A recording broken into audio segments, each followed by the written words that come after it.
What's going on, guys? Challenge here, and today I want to talk about Warzone's meta change that Raven has incorporated. Today is a day where they put the hammer down on the absolute terrible meta that's been plaguing Modern Warfare, or Warzone, sorry, recently. And I at first was very optimistic about this, but it's safe to say that this isn't the nerf we wanted, or at least for me. I don't think these are the necessary changes that should have been incorporated. I feel like they did half the job that was needed, but we'll get into details of it right now.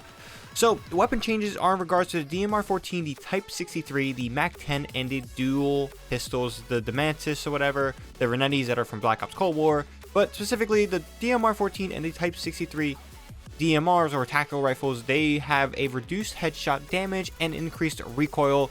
Now the MAC 10 has a decreased headshot multiplier, and the dual pistols has increased hipfire spread and decreased damage range. Now the question of the day is this: is this enough for the meta?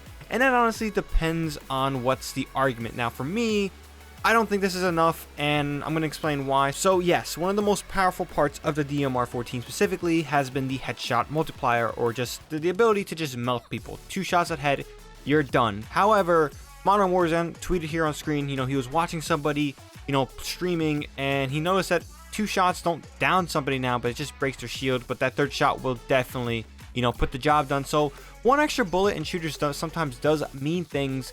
But my main issue with the DMR 14 isn't really the headshot multiplier, even though that does need to be addressed, and it has been addressed, and for the most part, it's been the rate of fire capabilities of this tactical rifle. You can shoot this fast gun so goddamn fast that I think that's the main issue, and that as long as Raven doesn't address the rate of fire issues with the DMR 14 specifically, it's still gonna be a really extremely powerful weapon despite the extra headshot multiplier. Again, for me, I will admit I haven't totally gone for headshots all the time, but it's still a very highly effective weapon post nerf. So again, if Raven really wants to change the DMR 14, I think the rate of fire has to be adjusted, and even the damage range output should be adjusted too.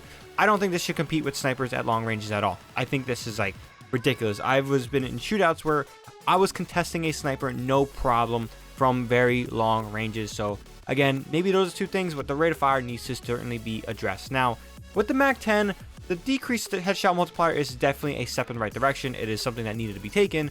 But the main issue for me with the MAC 10 is the range output per rate of fire. So in Battlefield 4 specifically, this was always a hot topic with weapon balance. High rate of fire weapons were always more liked because, the damage output, how much bullets they could put down range, as well as the fact that, it was very effective in medium ranges, but it didn't really give players a choice yet to use, slower rate of fire weapons. So the MAC 10 in the SMG category is by far one of the fastest firing SMG, if not the fastest firing SMG. Maybe the Fennec from Modern Warfare has, faster, but from what I've experienced, the MAC 10 is just beyond bonkers. But the problem here is that the range for this extremely high rate of fire is still exceeding where it should be. Now, this weapon should shred up close. This should be a pure competitor to shotguns, in my opinion, but it shouldn't exceed or be up to par with the MP7, the MP5, guns that have less, slower rate of fire, but maybe aren't assault rifles. Like there should be some balancing, because this rate of fire is just incredible, and it should only work in close quarter engagements. Now, the dual pistols, however, I know they increased the hipfire spread and decreased the damage range, but apparently this gun is still extremely broken up close. It is demolishing competition up close, and for the most part, I don't really mind this too much, because I do traditionally have been avoiding close quarter engagements with the whole R09 Dragon's Breath shotgun, and now the MAC 10 and the dual pistols. But the MAC 10 can still exceed certain ranges that I don't feel comfortable with. DMR 14 needs more adjusting, and the dual pistols extremely powerful up close, but I feel like I can avoid this in most occasions.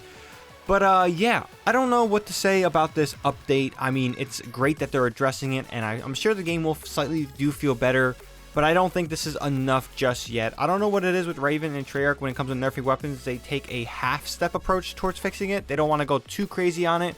But sometimes I do agree with nerfing these weapons. You do need to go a little overboard before you bring it back to balance.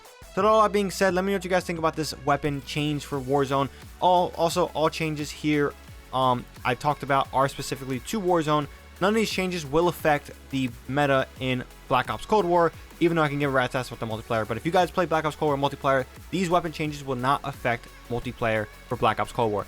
So with all that being said, if you guys enjoyed this video and found it informative, definitely drop this video a like. And for more Call of Duty Warzone videos, Modern Warfare videos, and Black Ops Cold War videos, if I ever decide to make another one, definitely hit that subscribe button. With that being said, that's all I got for this one. Ninja here, and I'm out.